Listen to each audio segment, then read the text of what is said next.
Друзья, всех приветствую, с вами снова я, Мидер Механик, город Бишкек. И вы у меня на канале про Кейджи Авто. Друзья, со вчерашнего дня вот эта вот Camry в 30-м кузове 2.4, 2AZ, это уже третья машина. Все три машины где-то ремонтировались. Друзья, это хочу обратиться к своим коллегам, господа мотористы, автомеханики. Обратите внимание, когда ремонтируете машину, после ремонта проверьте систему VVTi. На всех трех машинах система VVTi не работает. С какими-то посторонними шумами люди приезжают. Ошибка на всех трех машинах. Вот, например, ошибка на систему VVTi жалуется. При активации VVTi она не работает. То есть все знаете, да, кто следит за моим каналом, что четырехцилиндровый двигатель при активации VVTi впуска двигатель должна заглохнуть, а V6, V8 они должны на одной голове должны уже начать работать, как бы затроить должны. В общем, вот смотрите, ошибка есть. Попробуем активировать.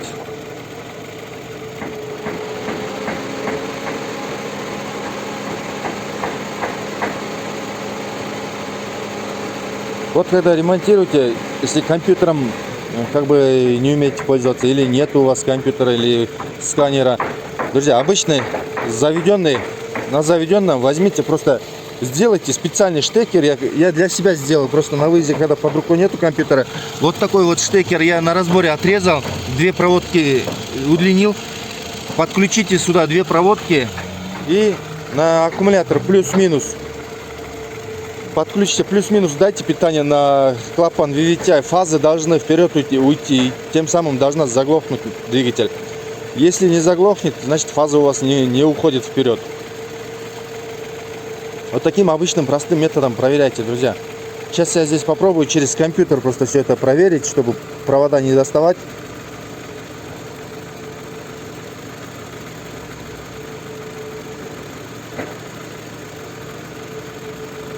Тридцатка у нас праворульная, 2AZ, но разницы нету, что левый, что правый.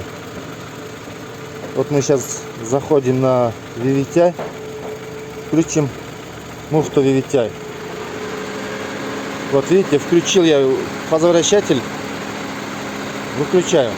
Все, двигатель не глохнет, ребята. Это тот же самый метод, когда провода подключаете к аккумулятору, плюс-минус сразу отсюда дать. Все, вот, видите, друзья, не работает. И есть ошибка, на VVTi тоже есть ошибка. У человека жалоба, посторонний шум, ну, после ремонта. Смотрите, двигатель какой чистый, это после ремонта. Она отмытая, отремонтирована, еще не запылилась. Двигатель, все чисто здесь. Видите, да? Полностью двигатель чистый, еще не успела запачкаться. То есть у человека жалоба, посторонний шум в двигателе, тяга не такая, как до ремонта была тяга, что на этой, что на вчерашней. Вчера две Camry 30-ки приезжали, у них то же самое было, что с этим двигателем, тоже после ремонта были. Поэтому, друзья, коллеги, автомеханики, вы сами элементарно все это можете проверить после ремонта.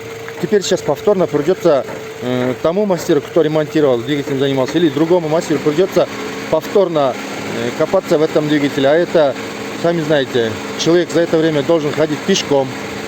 Это время, если тот не справится со своим задачей, которую делал, это другому человеку надо оплатить. Это же все, ребята, вот такой вот вопрос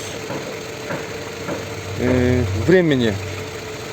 Ну все, ребята, такой совет был. Всем спасибо, всем пока, ставьте лайки, подписывайтесь. Всем удачи, ребята, пока-пока.